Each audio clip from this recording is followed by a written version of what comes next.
So yan guys, nagsigang ako ng hipon guys. Ayan. Hindi ko na to guys ginisa. Bali, nagpakulo lang ako ng sibuyas at maraming kamatis.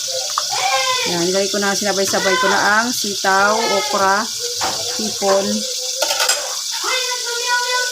saka itong pechay.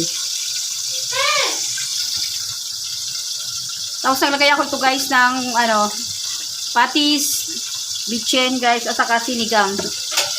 Sinigang sa sampalok. Yan.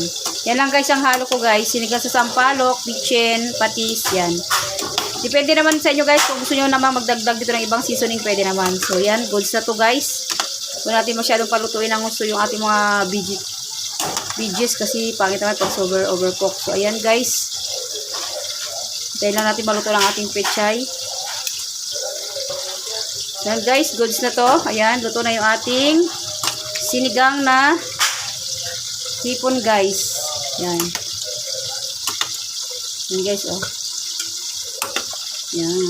Luto na to guys.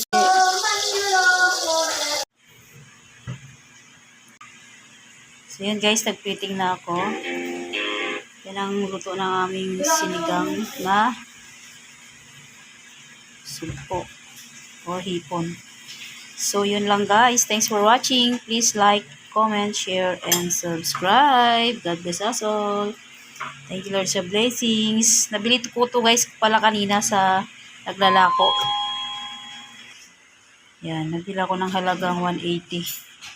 Para makakain kami ng medyo masarap-sarap na may sabaw.